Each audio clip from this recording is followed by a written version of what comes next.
Hello everybody, my name is Cronos. Welcome back to the RH YouTube channel. Today I'm coming right out of Tribe Gaming, who have just completed the World Warmup group stages in first place, having won 5 out of 6 wars and losing 1 against X team. It was a very close and contested group and the teams put up a good fight. So why don't we dive into our actual final war, the 6th war, of our group stage. And as you can see, it was indeed the, as of right now, I'm sure it will be broken in the future, world record on time. Yes, you heard that right. The game has unfortunately come down to time, and we have managed to do 5 attacks, 5 3-star attacks, I might add, in an average attack duration of 1 minute and 12 seconds. That is crazy. The first attack that I actually want to take a look at is Excosist.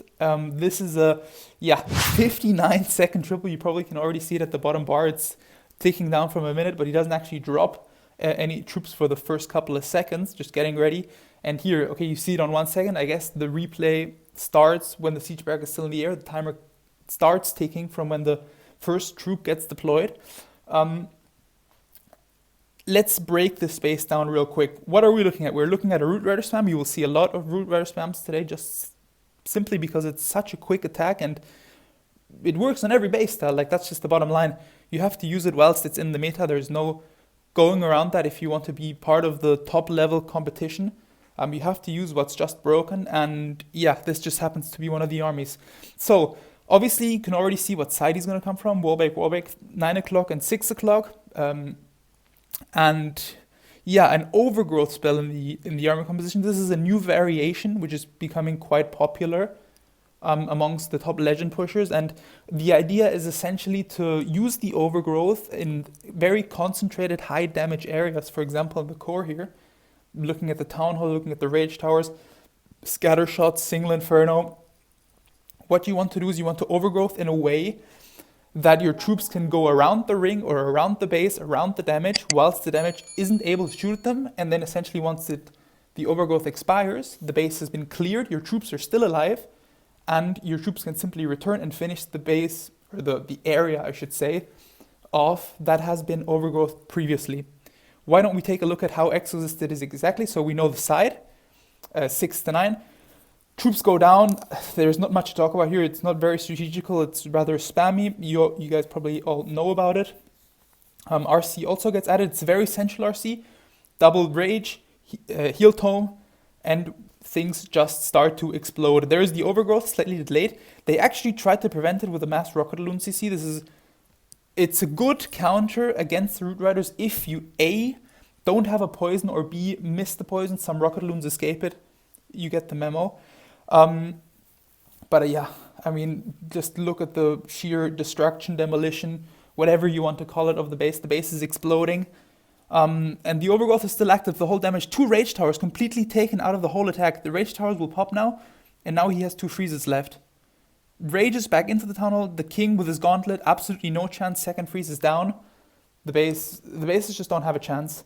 That's the bottom line. That's 59 seconds from my good friend Excosist. Here you see the whole army comp. There was actually super hogs in the barrack. The attack was so quick we didn't even get to talk about those. But yeah, simple stuff. Why don't we dive into the next one, being from myself. Also a Root Rider spam, very quick analysis of the base. You see this time no overgrowth. Obviously overgrowth, you're looking for more compact areas, anti-2 style bases probably. There's no need for it here. We're going scaly heavier, we're going freeze heavier. So thought process is there's 2 rage towers with the bulk of the damage of the base. Obviously the expose, the giant cannon, the geared up archer tower, scatters, multis. There's also a single and a mono, but those are quite centralized and not on any flanks per se. So the rough idea would be to either spam into 11 or 7 o'clock, being the stacked rage towers. That means we need a funnel at 9, a funnel at 6, and obviously one thought process, you will see it in the attack as well, which I will play now. The funnel at 9 starts earlier. There's a siege barracks, a couple of alks, and then the queen up top. There's much more HP that needs to be eaten through here. And hence the funnel there starts a little bit sooner rather than spamming in the roots first or starting in the queen first. No, we start with the 9 o'clock portion. since that's where we want to set the funnel, and we need to set the funnel the earliest since there's just so much stuff there. Rocket Loons again, the poison needs to be good. The poison looks okay right now. Tome, Rage, pretty classic stuff. We've got a Skelly up top distracting. We've got the RC and the Valkyries reinforcing from the barrack from 9 o'clock. Pretty standard stuff still. We've actually missed a Rocket Loon, but the mini Warden, the Apprentice, has got our back, got it covered, and it's gone. And yeah, we analyzed earlier, there was 2 damage zones, the 2 Rage Tower, and you can see you just Skelly freeze constantly through it. We don't even need our last freeze. And again, we just have all abilities left with no base. It's a crazy attack strategy, and if you're not utilizing it, I can only recommend you to give it a try it out in Legend League, whatever you're playing at. It works in many forms, it works in many shapes. Root Riders, Valkyries, the combination is absolutely crazy. But yeah, we're not here to talk about Root Rider spam, we're here to talk about our world record time as of right now. Obviously, I'm sure it will be broken. Next up, we're going to take a look at Riqirez's hit, who has come in with a full spell, hero dive method Lalo, 10 super barbs. Okay, we're pushing time. We told ourselves, okay, we're qualified. This is our last where we're going to go for a little bit quicker attacks, see if we can do it with the playoffs coming up. And you will see a lot of these aspects in the attacks are meant to speed it up. Looking at the attack itself, Golem in front of the King, tanking Scatter Cannon and Expo. Queen from the bottom, and here you can see his heroes have gotten, 3-4 buildings each, and the Lalo's already starting. Minions behind. Tome the Hound, Tome the Headhunter is pretty classic stuff. Rage, since we obviously have spells. Again, here you can see Rocket Loons, most likely against Root Riders, since if you send your Queen out, you don't have an RC, you miss a poison. Here the Rocket Loons split up. The same principle can happen during a Root Rider attack. That can spell trouble if you can't get them dealt with, and your Root Riders die. But obviously, Sui Lalo, we're not too worried about that.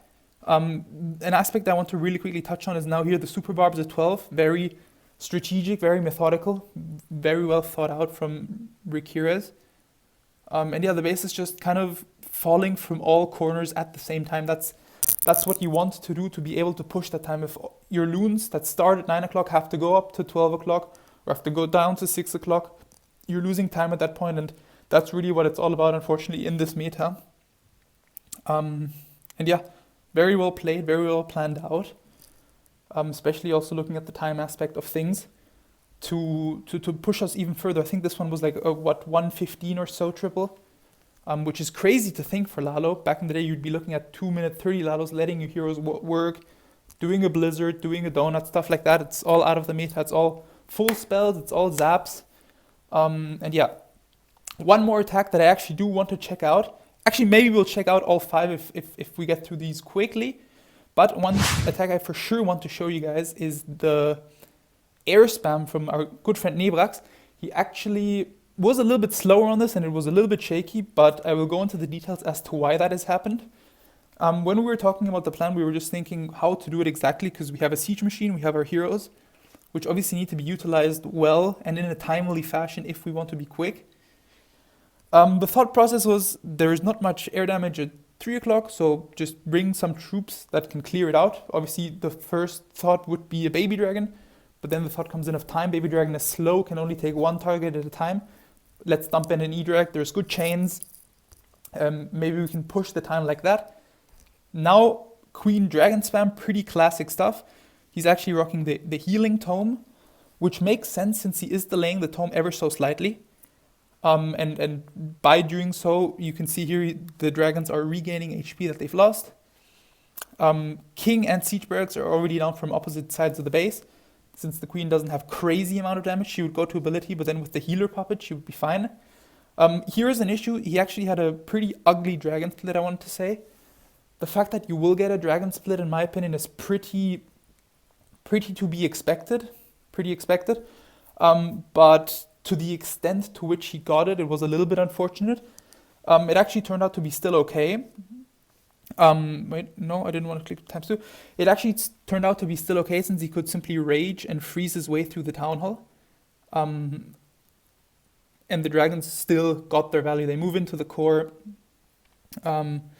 they clear out sweeper, they do some damage on the single, which is already enough for us. It doesn't fully go down, but as you can see, it's low HP. Barrack minions cleaning up from the bottom, RCs coming also in from the bottom to support, keep those troops moving. Obviously you want to keep your troops alive so you have as much cleanup moving through the base as possible. And with the last freeze, it ended up being, I didn't think it was close, but it looks close.